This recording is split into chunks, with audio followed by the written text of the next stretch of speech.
የሶማሌ ክልል ጠቅላይ ፍርድ ቤት ዓመታዊ ጉባኤና የ2018 በጀት ዓመት የሥራ አፈጻጸም የግምገማ መድረክ በጅግጅጋ ከተማ መካሄድ ጀምረዋል። በመድረኩ ላይ የሶማሌ ክልል ጠቅላይ ፍርድ ቤት ተጠባባቂ ፕሬዝዳንት አቶ አብዲከሪም አህመድ፣ የጠቅላይ ፍርድ ቤቱ ምክትል ፕሬዝዳንት አቶ አብዲከሪም አህመድ፣ የክልሉ ዞኖች፣ ወረዳዎችና የከተማ አስተዳደር ጠቅላይ ፍርድ ቤት ፕሬዝዳንቶች እንዲሁም ሌሎች የሚመለከታቸው የሥራ ኃላፊዎች ተገኝተዋል።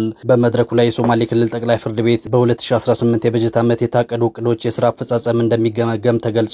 ጉባኤውንና የግምገማ መድረኩን ያስጀመሩት የሶማሌ ክልል ጠቅላይ ፍርድ ቤት ተጠባባቂ ፕሬዝዳንት አቶ አብዲከሪም አህመድ በግምገማው በክልሉ ጠቅላይ ፍርድ ቤቶች በ2018 የበጀት ዓመት የታቀዱ ዕቅዶች የሥራ አፈጻጸም በጥልቀት እንደሚገመገም ተናግረዋል። waxaan halkan ku fureynaa shirweynaha qiimeynta warbixinta maxkamadaha deegaanka ee sanad miisaaniyadka 2018 እዚህ የምንከፍተው የግምገማ መድረክ የሶማሌ ክልል ጠቅላይ ፍርድ ቤቶች ዓመታዊ ጉባኤና የሥራ አፈጻጸም የግምገማ መድረክን በይፋ አስጀምረናል። በግምገማ መድረኩ ላይ የክልሉ ጠቅላይ ፍርድ ቤት አመራሮች፣ የዞንና ወረዳዎች እንዲሁም የከተማ አስተዳደር የጠቅላይ ፍርድ ቤት ፕሬዝዳንቶች፣ የክልሉ የዳኝነት አካላት ኮሚቴና ሌሎች የሚመለከታቸው የሥራ ኃላፊዎች ተገኝተዋል። በመድረኩ ላይ በ2018 የበጀት ዓመት የታቀዱ ዕቅዶችና የተከናወኑ ሥራዎች የዕቅድ አፈጻጸም በጥልቀት የሚገመገምበት መድረክ ይሆናል። የሶማሌ ክልል ጠቅላይ ፍርድ ቤት ምክትል ፕሬዝዳንት አቶ አብዲከሪም አህመድ በበኩላቸው በክልሉ ጠቅላይ ፍርድ ቤት በ2018 የበጀት ዓመት በርካታ ውጤታማ ቁልፍ ተግባራት መከናወናቸውን ገልጸዋል። በመድረኩ ላይ በተጠናቀቀው የ2018 በጀት ዓመት በክልሉ ጠቅላይ ፍርድ ቤቶች የታቀዱ ዕቅዶች የሥራ አፈጻጸም ሪፖርት ቀርቦ ሰፊ ግምገማ እንደሚካሄድም ተናግረዋል። ሰኔ 24 2018 ላይ የክልላችን የዳኝነት ክፍል የሥራ አፈጻጸም መድረክን ተጀምሯል። ዓመታዊ የሥራ አፈጻጸም መድረክ ጀምረናል። ይህንን የሥራ አፈጻጸም መድረክ የሚሳተፉት በዋናነት ሁሉንም በየደረጃው ላይ ያሉት የፍርድ ቤት አመራሮቻችን ናቸው። ከዛም በተጨማሪ የዳኝነት አስተዳደር ጉባኤ አባላቶች ይሳተፋሉ። ከዛም በተጨማሪም የጠቅላይ ፍርድ ቤታችን ዳኞች በተለይ እያንዳንዱ ክፍል መሪዎች የዳኞች ክፍል መሪዎችም ይሳተፋሉ። እንግዲህ በዋናነት የሥራ አፈጻጸም መድረጉ በአመቱ ከመጀመሪያው እስከ መጨረሻው አከናውንን ስንሰራ የቆየናቸው ስራዎቻችን የምንገመገምበት መድረክ ነው። በዋናነት ይሄ ከአመቱ ላይ ያስቀመጥናቸው እቅዶች ምን ያህል አሳክተናል፣ ምን ያህል ያልተሳኩት እቅዶቻችን በምን ምክንያት ነው ያልተሳኩት፣ ቀጣዩ አመቱም 2019 እና ቀጣዩ አመታቱም እነኚህ ዘንድሮ ያጋጠመን ችግሮች እንዳይመለሱ ከማድረግ አኳያ ምን ማድረግ ይኖርብናል የሚለውን በጥልቀት የምንወያይበት መድረክ ነው። ከእቅዶቻችን ምን ያህል አሳክተናል የሚለውን ጥያቄ ስናነሳ ትኩረት የምንሰጠውና መሰረት የምናደርገው ውሳኔዎቻችን ምን ያህል የሰውን የሰነድ ማስረጃ ምን ያህል መሰረት ተደረገ የሚለው ነው አንደኛው።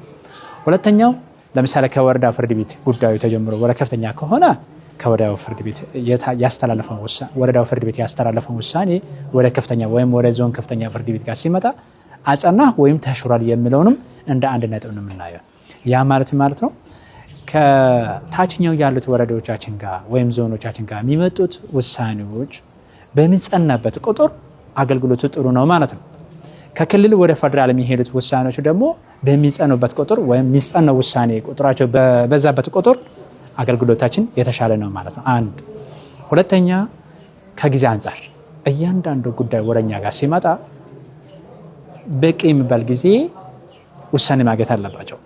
ከዚህ አንጻርም የጊዜ አጠቃቀማችን፣ የውሳኔ አጻጻፋችን፣ የውሳኔ ማጽናቱ ከወረዳ ወደ ከፍተኛ፣ ከከፍተኛ ወደ ጠቅላይ ፍርድ ቤት፣ ከጠቅላይ ፍርድ ቤት ወደ ፌደራል የሚለውንም መሰረት ነው የምናደርገው። ስለዚህ ጥሩ ግብአት ነበረ፣ ጥሩ ውጤት አምጥተናል ለማለት እንችላለን። ስለዚህ ዘንድሮ ካየናቸው ጥሩ ውጤቶች እነኚህ ነበር ማለት ነው። ቀጣዩ ዓመትም ከዚህም የተሻለ ተስፋ እናደርጋለን ለማምጣት። በ2018 የበጀት ዓመት በክልሉ ጠቅላይ ፍርድ ቤቶች የተከናወኑ ውጤታማ ስራዎችን አጠናክሮ ለማስቀጠልና በአፈጻጸሙ የታዩ ክፍተቶችን ለማሻሻል የሚረዳ ግምገማና ውይይት እንደሚደረግም የጠቅላይ ፍርድ ቤቱ ምክትል ፕሬዝዳንት ጨምረው ተናግረዋል።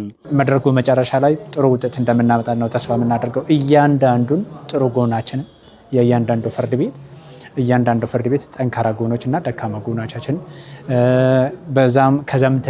ከዛም በተጨማሪ ፍርድ ቤቶቻችን ላይ አጠቃላይ እንደ የዳኝነት አካል ያሉብንን ማነቆዎችን የምንወያይበት ነው የሚሆነው። ያሉብን ማነቆዎችን እያንዳንዱን እንወያያለን።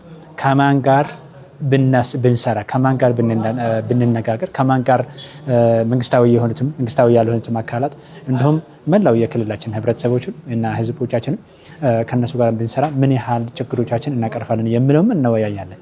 ስለዚህ በዋናነት ከዚህ መድረክ የምንጠብቀው በመጨረሻ አንደኛ እያንዳንዱ ጠንካራ ጎናችን ማስቀመጥ፣ ሁለተኛ እያንዳንዱ ደካማ ጎናችን እና ምናልባትም ደካማ ጎን የምንላቸው ከወረዳ ፍርድ ቤት እስከ ጠቅላይ ፍርድ ቤት ማስቀመጥ፣ ሶስተኛ እያንዳንዱ ደካማ ጎናችን ቀጣዩ ዓመት ተመልሶ እንዳይመጣ ማን ከምን ይጠብቃል የሚለውን ጥያቄ ትኩረት እንሰጣለን ብለን እናስባለን።